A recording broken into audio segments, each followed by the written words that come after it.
Well, if you check the odds, it's just a foregone conclusion. Texas Tech is going to win the Big 12, as the great Lee Corso has said for a long time. Not so fast, my friend. You are Locked On College Football with Spencer McLaughlin, your daily podcast on all things college football. Part of the Locked On Podcast Network, your team every day.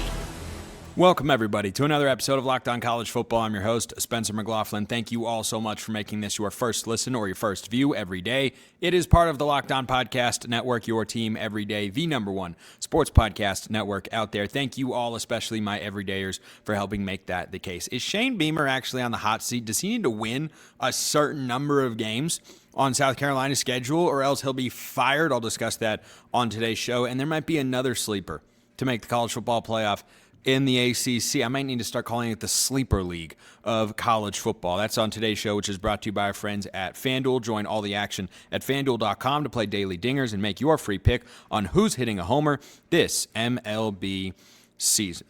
So, speaking of FanDuel, whether Brendan Sorsby was going to play, or of course now we know and have for a while that Brendan Sorsby is not going to be Texas Tech's quarterback, and whenever he's healthy, it will be Will Hammond at some point. Roster-wise, it looks like a foregone conclusion. Oh, it'll be Texas Tech again. Oh, here we go. Winning back-to-back conference championships, not an easy feat. I know Georgia's making it look easy over in the SEC. Not a very easy thing to do in any particular conference. And in fact, the Big 12 championship in particular has been the most turned over conference title race. Teams don't even get there 2 years in a row. This was the chaos conference of last season, a chaos conference. The ACC was up there as well. I mean, they had a 7-5 team go to their conference championship game and then win it, for goodness sake. So, more on that later on today's show. So if you look at Texas Tech and say, okay, they have the best roster on paper. Sure, they absolutely 100% do. There's something to be said about vibe, aura, mood, flow, vibes, you know. What's the mood around Texas Tech? Might be ticked off, might be hungry, might have a innate sense of almost desperation to prove to the rest of the world, hey, you were treating us wrong, and you should just respect us as the best team and best program in this conference. They might go out and prove that this year. Here are the three teams that I trust the most. This was a hard list to make because the depth of conference title caliber teams in the Big 12 is a lot stronger than it is in some other leagues. You got to start with BYU.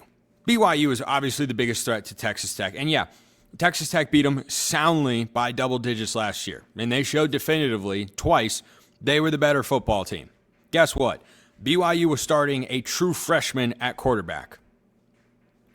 BYU's team last year was still really good and still gave Texas Tech among the toughest games that they had in Big 12 play. The final scores didn't always reflect how the games were actually being played out. But yeah, Texas Tech was definitely better. But when you look at everything BYU brings back, they lost their defense coordinator. Okay. I've heard good things about what they have going on that side of the ball, and I trust Kalani Sitake to get that side of the ball very, very right. You're going to get better quarterback production, because you have continuity with quarterback, offense coordinator, and a lot of the weapons. LJ Martin's still there running the football. And they went out and had a great offseason. Kade Uluave is one of the best linebackers, not just in the Big 12, but in all of college football to change teams. He might come in and be the signal caller, maybe the best defensive player overall, which is saying something, that BYU has to go and stop Will Hammond and the Red Raiders this year. They don't play in the regular season. They could very well meet in the conference championship game. So BYU, the clear and obvious number one most likely team to win the Big 12 this year that did not win the Big 12 last year. Now, for these next two spots, I got to tell you, I struggled a little bit. I had to think about it for a little while.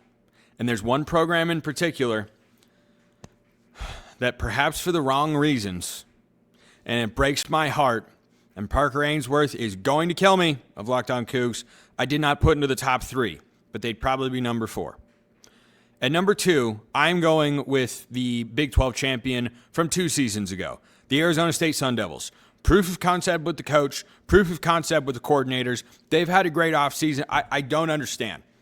I don't understand. I'm going to call somebody at FanDuel after the season. I'm going to demand to speak to the person or computer. We talk to computers now. That's the thing.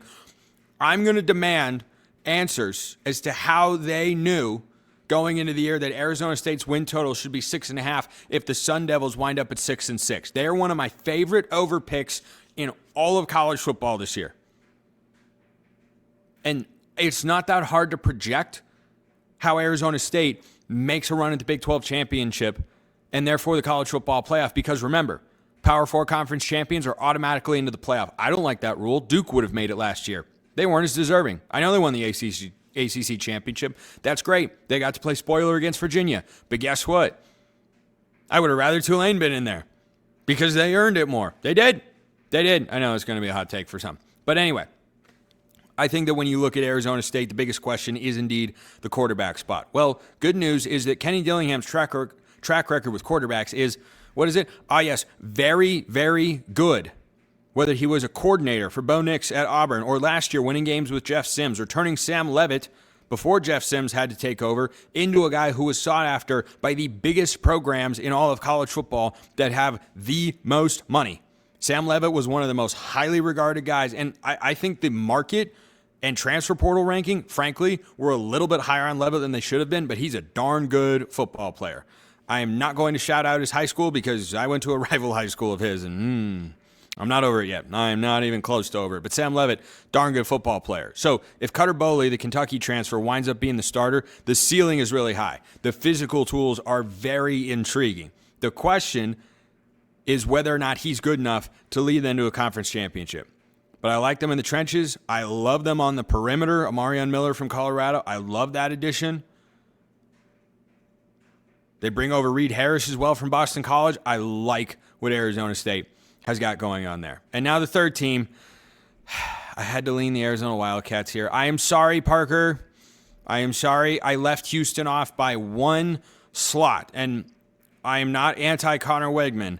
This ultimately came down to, do I trust Noah Fifita or do I trust Connor Wegman? My answer is Noah Fifita. Preseason Offensive Player of the Year in the Big 12, number one quarterback in the conference going into this season. The question mark for Arizona that they have to answer, that they will have answered if they win the Big 12 championship in this 2026 football season, is can they figure things out on the defensive side of the ball? That's it. That's it. If they do that, I have a lot of confidence in Brent Brennan and that staff with Fifita at quarterback. He's the most experienced signal caller in all of college football. Dude is incredibly driven and loves Arizona. Wants to win a championship for the Wildcats, for the rebuild that he's been a part of. This is the culmination of all of that. So Fifita over Wegman, that was really the differentiating factor. I think I trust Houston on defense far more than Arizona.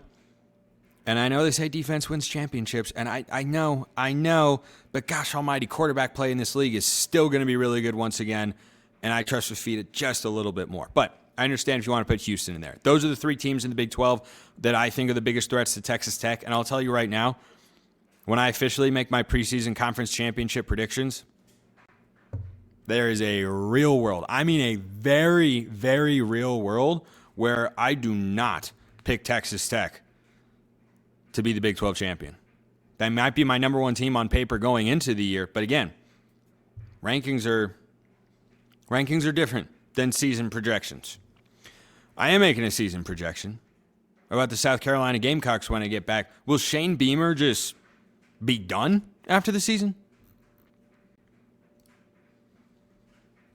First, this episode brought to you by our friends over at FanDuel. So, baseball fans, if you think you know who's hitting a homer today or any day, FanDuel is giving you a free chance to call your shot with daily dingers. It's easy to play. Just make your free pick for who you think will hit a home run in their next game. If you're right, you'll receive a profit boost on your next bet for a chance at extra winnings. Best of all, you can make a free pick every day throughout the Major League Baseball season. Daily Dingers is another fun way to stay engaged with every day's games, whether you're following your favorite team or keeping an eye on matchups across the league. Every game has someone capable of going deep. Now you get the chance to make your prediction before first pitch. And if you want to bet anything college football related, whether you want to ride my over-under picks or fade my over-under picks, FanDuel has got you covered. So, are you ready to play your game today? Join all the action at FanDuel.com. That's FanDuel.com to play Daily Dingers and make your free pick on who's hitting a homer. Play ball and swing for the fences on FanDuel, an official partner of Major League Baseball.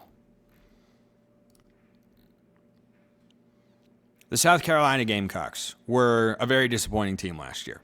To miss a bowl game and to look the way that they did, so often just not competitive. Their losses last year were not all like the Texas A&M game, which was its own form of disaster for Shane Beamer and company.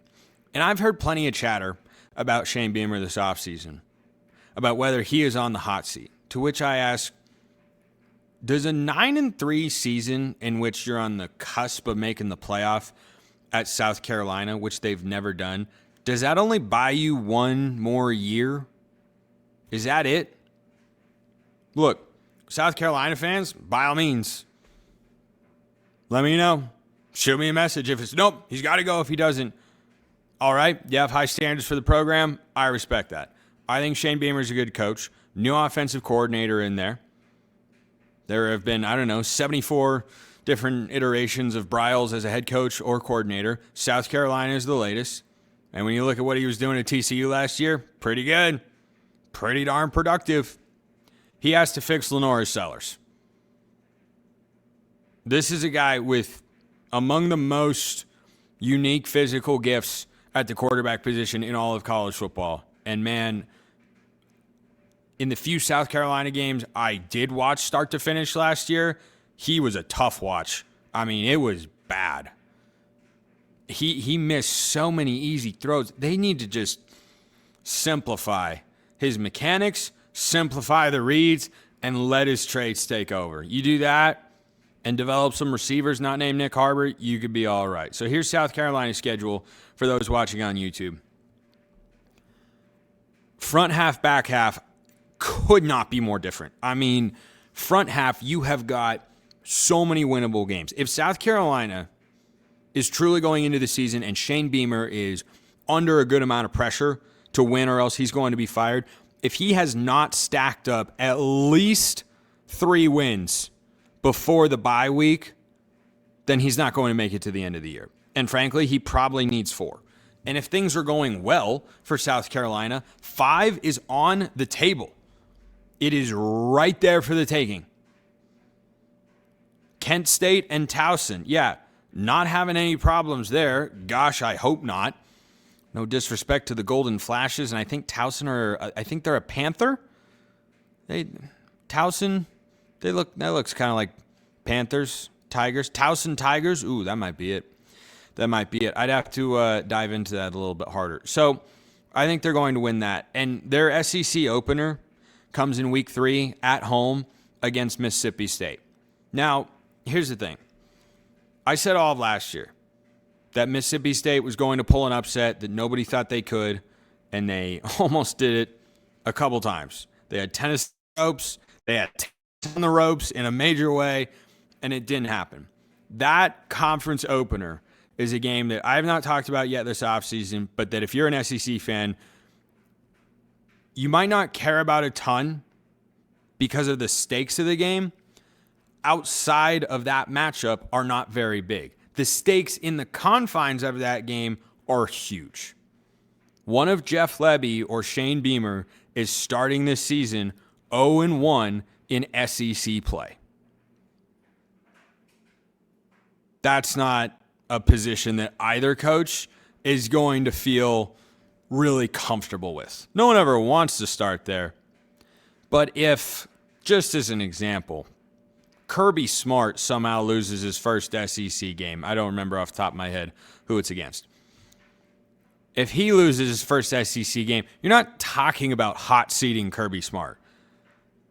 But whoever loses that game, because it's against an opponent who's not expected to be a conference title contender this year in the SEC, you describe it as a winnable game fairly. So one of those teams is going to lose that game and go, this coach might not be our guy. And if Jeff Lebby ends up getting fired from Mississippi State, if I were a high-level program, I would hire him to be my offensive coordinator in 2 seconds. So I think South Carolina will win that game because they are at home. Then they go to Alabama. That's a loss. Then they host Kentucky, and they go at Florida. Now, I don't think John Summerall is a bad enough coach to be completely terrible, and because he's at home, I'm taking Florida to win that game. And so I think that Shane Beamer gets through to the bye week at 4-2. 5-1 is on the table. If they're 6-0, we're having radically different conversations, and we're talking about the most electric return of Cocktober that anyone has ever seen. Because, I mean, Kentucky and Florida are there, sure, but they round out the month of October with Tennessee at home and at Oklahoma. If they are 6-0 going into those games, then there will be a buzz in Columbia like we haven't seen in, 2 years. That's how long it's been. So, Tennessee at home. Volunteers fans are, as a general rule, not happy with me. I think they will win that game. I trust Tennessee more. On the road, though, South Carolina off a bye. Could be tough. You never know. And Tennessee, by the way, will be coming off third Saturday in October, the week before. So there is real... I'm tempted to pick Tennessee to win that game, or to lose that game, but I'm going to put just enough faith in Josh Heupel just to appease Eric Kane of Locked On Balls. At Oklahoma, that's a loss. South Carolina's not on Oklahoma's level. Texas A&M at home, that's a loss. I think Texas A&M is really good. Talked about them earlier this week on the show. I think they're going to have another good season. At Arkansas, that's another one that you look at if you're a coach in the SEC that's under pressure. Ryan Silverfield is not a hire that is overwhelming anyone at this point in time, at least not outside of Fayetteville. Even at that point in the season, once he's gotten things established, that's a game that if you're a coach on the hot seat, you win. Home, road, neutral site, doesn't matter. You win that game, no questions asked. That cannot be a loss. Because then you could be staring down the barrel of 4 straight losses with Georgia looming the following week. And an L5, maybe even no matter what. Let's just say, for instance, I'm correct. And they, game for game, they go 4-2 going into the bye week, all right? You're not firing Shane Beamer at 4-2. If you start at 4-2 and then you wind up at 4-7 at one point that year, now you can fire Shane Beamer if you're so inclined. I wouldn't be, but South Carolina might have a differing opinion on the matter. So I think they'll beat Arkansas. They'll lose to Georgia at home. And then last week of the regular season, they go to Clemson. I saw a little look-ahead line on this,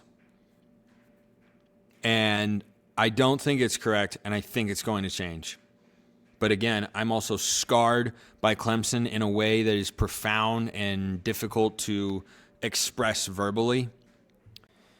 I saw a look-ahead line, and Clemson was favored. Oh, no. Clemson that went 7-5 last year? Clemson that lost all those guys to the draft, didn't do a great job replacing him with the portal, and has a new quarterback? I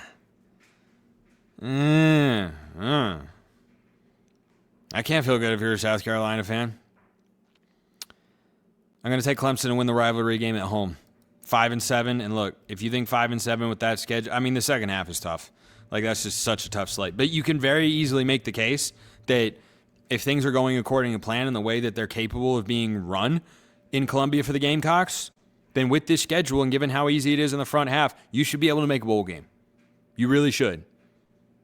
Because I think it's reasonable to expect, hey, you don't need to beat a Bama or a Georgia, but can you beat Clemson? You shouldn't be losing to Kentucky. Can you beat a Tennessee? Could you at least, like they did last year with Texas A&M, make it close with Alabama or Texas A&M? I don't know. Let's find out. I think South Carolina's got a decent amount of volatility, but I actually think the ceiling is decently low, and I think the floor is moderate. Moderate floor. So 5-7 for South Carolina. If you think that gets Shane Beamer the boot, let me know in the comments below.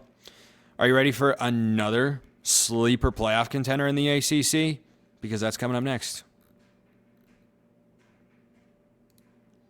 First, this episode brought to you by our friends over at The Game. Since 1986, The Game has been creating classic college hats that fans are proud to wear. Whether you're an alumnus, current student, season ticket holder, or simply someone who never misses a game, a great college hat is more than just apparel. It's a way to represent your school wherever you go. This year, The Game is celebrating its 40th anniversary by giving fans a chance to save on some of their most iconic college hats. If you've been thinking about replacing an old favorite or adding a new one to your collection, now is the perfect time. You've seen me wear The Game hats on this show. Their caps are fantastic. And with hundreds of officially licensed college hats to choose from, you'll find the perfect fit for the game and every day. Don't miss the chance to celebrate 40 years of the game with 40% off your entire order. Visit thegamecaps.com. Use promo code LOCKEDON at checkout. That's thegamecaps.com. Promo code LOCKEDON. Celebrate 40 years of the game with 40% off. But don't wait. This anniversary offer won't last forever. Check out The Game Caps today. All right, here we go. The ACC is just a slew of sleepers.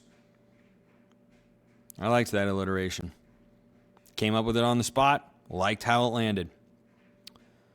Is anyone talking about the Virginia Cavaliers going to the playoff? Because let me tell you, among Power 4 schedules, this is not one of the more difficult ones, and Virginia was a darn good team last year.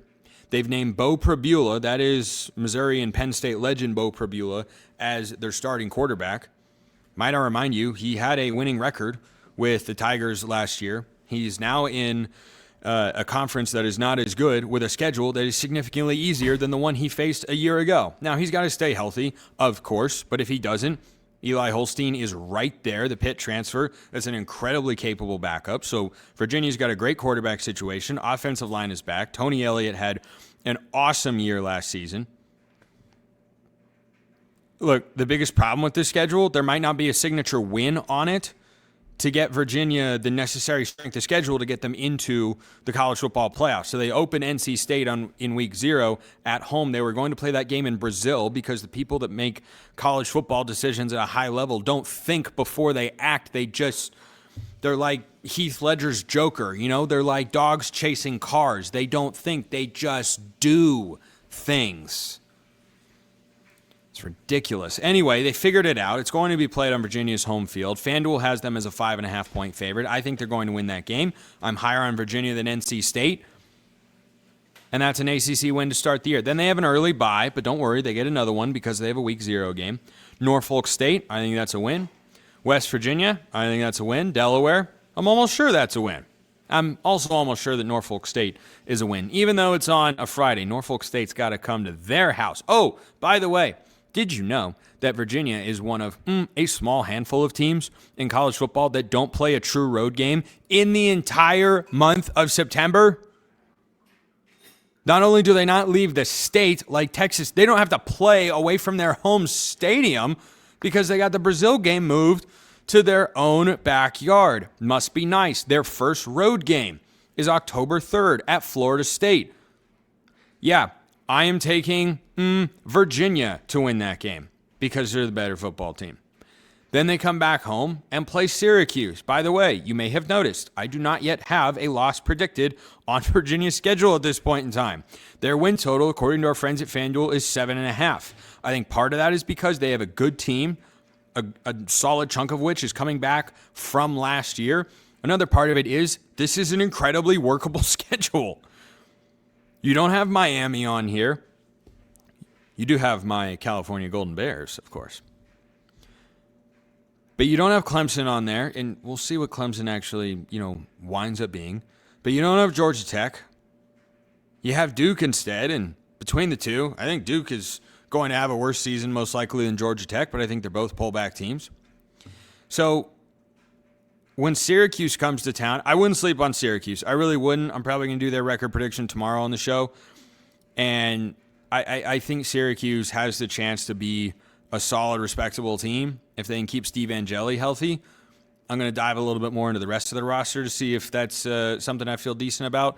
But overall, I wouldn't sleep on them. So I think they're going to win that game, but it might not be very easy. Then they go on the road, play SMU. That'll be a loss. Come back home, play Duke. That's a short week of travel. Not a long trip, obviously, for Duke to go to Virginia, but still Friday night game, Virginia, Duke, that in an ACC championship rematch. I think Virginia gets revenge there at home. Plenty of guys will remember what happened last year. I know Tony Elliott will. Then they go on the road, play Wake Forest. I think that is a loss. I think that's a lot. Wake Forest quietly had a really good season last year. They bring in Gio Lopez at quarterback, and I'm not bullish on Gio Lopez per se, but if he's healthy, then he's not awful. You know who has maybe the best quarterback in the ACC?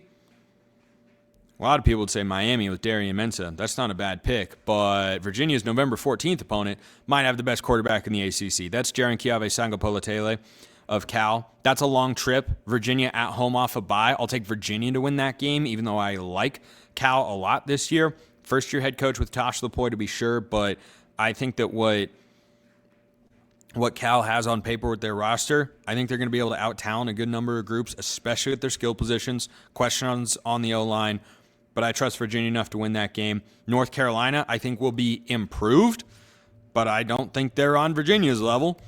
And then they go to Virginia Tech last week, their regular season. Look-ahead line here has got this as a sub-3-point spread.